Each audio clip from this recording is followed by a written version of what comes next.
আপনাকে নওদায় ভোটে দাঁড়াতে হবে। আলাম 3 জায়গায় তো ভাই ভোটে দাঁড়ানো যায় না, 2-এর বেশি মনোনয়ন অ্যাকসেপ্টেবল নয়, কি করে দাঁড়াবো? আমি তো বেলডাঙ্গা আর রেজিনগর। তো বলে না, নওদায় দাঁড়াতে হবে। সাইফুল আমাকে জোর দিয়ে বললো, আরো আগেই প্ল্যান করে ওর টিমের লোকদেরকে সাজিয়ে রেখেছে। তারা বলছে না, আপনাকে দাঁড়াতে হবে। এই আমাদের যুব সভাপতি সহ যারা যারা সেখানে উপস্থিত ছিল সবাই। এটা আমি মনে করি মহান আল্লাহ তাআলা কপালে কার কখন লিখে, কোথায় মরবে, কোথায় মাটি হবে, কোথায় জন্ম হবে, কোথায় মৃত্যু হবে, এগুলা মহান আল্লাহ তাআলার অসীম ক্ষমতা। তাই আমি কল্পনাও করিনি, আমার মনে মনে একটা বাসনা ছিল যে নওদার মানুষের কাছে ভোট চাওয়ার সুযোগ পাবো। সেটা কোথায়? বহরমপুর লোকসভায়। বহরমপুর লোকসভায় যখন ভোটে দাঁড়াবো তখন নিশ্চয়ই নওদা, রেজিনগর, বেলডাঙ্গা, বহরমপুর, ভরতপুর, বড়ুয়া, কাঁদি বিধানসভায় 7টা নিয়ে বহরমপুর লোকসভা।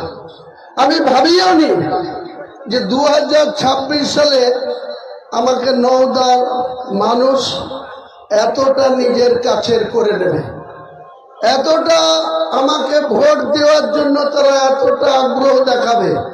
আমি মনে করি মহান আল্লাহ তাআলা এই নওদা বিধানসভার মানুষের মনের মধ্যে হুমায়ুন কবিরের নামটা গেঁথে দিয়েছে। তা নাহলে আমি একটা পয়সা কাউকে দিইনি, কোনো কিছু তাদেরকে এখনো দিতে পারিনি।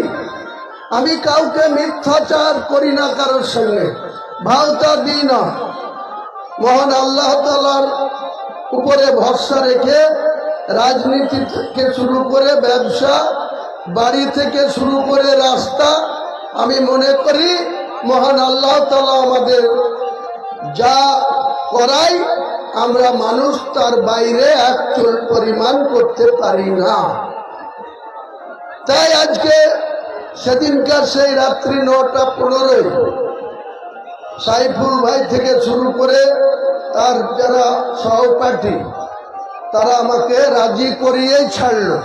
আমি তাও বললাম যে তোমরা প্রস্তাব দিলা, আমি বাড়ি গিয়ে ভেবে চিন্তে আমি তোমাদেরকে কালকে জানাবো। আমি বেলডাঙ্গায় কিছু মানুষের সঙ্গে, আমাদের নেতৃত্বের সঙ্গে আলোচনা করলাম। আমি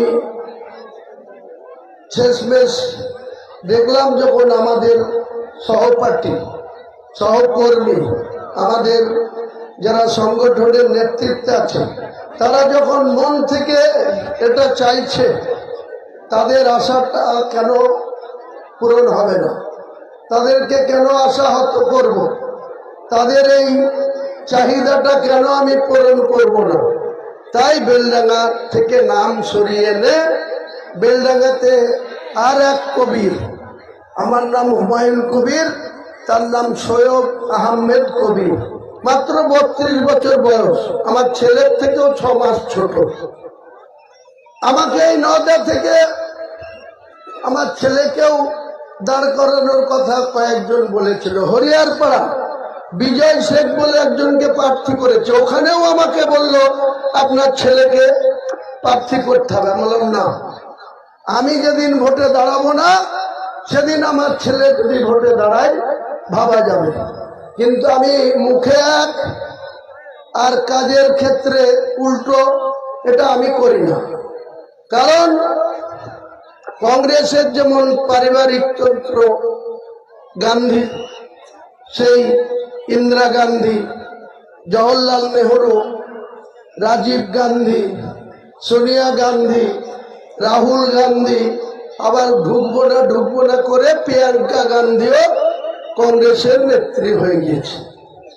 আর মমতা ব্যানার্জি এটা চোরের রানী, এ তো মুখে বলে আমি কিচ্ছু নেই না, গভর্নমেন্টের যেসব ফ্যাসিলিটি পাই সেই স্যালারিটা দেন না, তাহলে আমি মমতা ব্যানার্জির বাবার নাম ছিল প্রয়াত কমলেশ্বর ব্যানার্জি।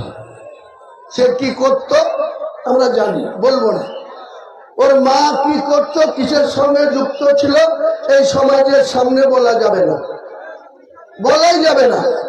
আমি আর এতটা নিচে নামতে পারবো না। তাহলে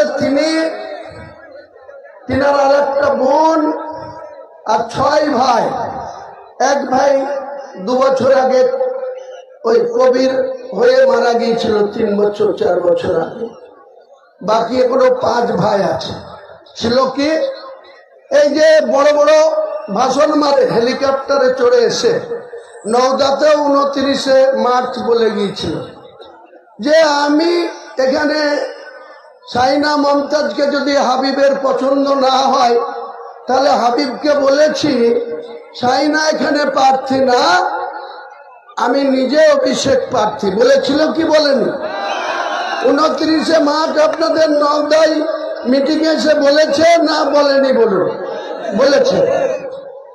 আমি 1 এপ্রিল যখন ডুবতলাতে মিটিং করলাম সেদিন বলেছিলাম যে 4 মে অভিষেক বন্দ্যোপাধ্যায়কে কম করে 70,000 ভোটে নওদাতে হারাবো। এটা কেন বলেছিলাম? কারণ নিজেই তার প্রার্থীর প্রতি তার আস্থা নাই। একজন সর্বভারতীয় নেতা মনে করে নিজেকে। তিনি তৃণমূলের second in command. Mamata Banerjee তার পিসি হচ্ছে দলের সর্বময় কর্ত্রী নেত্রী, আর এই তার ভাইপো অভিষেক হচ্ছে যত রকম চুরি করার দায়িত্ব ইনি নিয়ে বসে আছেন। কয়লা চোর, বালি চোর, পাথরের খাদান থেকে তোলাবাজি। যে সকল ভাইরা রাস্তায় লরির ড্রাইভারি করে তারা যদি একটু বয়স হয়ে যেয়ে থাকে, 15 বছর আগে যদি তারা গাড়ি চালাতো, লাস্ট বুদ্ধদেব ভট্টাচার্যের সিপিএম এর সরকারের আমলের পুলিশের তারাও হাত পেতে টাকা নিত, কিন্তু তারা 50 টাকা 100 টাকাতেই সন্তুষ্ট থাকত। এই চোরের রানী মমতা ব্যানার্জি, তার নেতৃত্বে 2011 সালের 20শে মে মুখ্যমন্ত্রী হওয়ার পর থেকে ক্রমশই যত মাস বছর গেছে, ড্রাইভারটাকে জিজ্ঞেস করবেন কি জুলুম, কি অত্যাচার। এক গাড়ি বালি যদি সাঁইথিয়া থেকে আপনি ভালো বালি কিনতে চান, নর্মাল বালির রয়্যালিটি কেটে গাড়ির ভাড়া দিয়ে যে বালিটা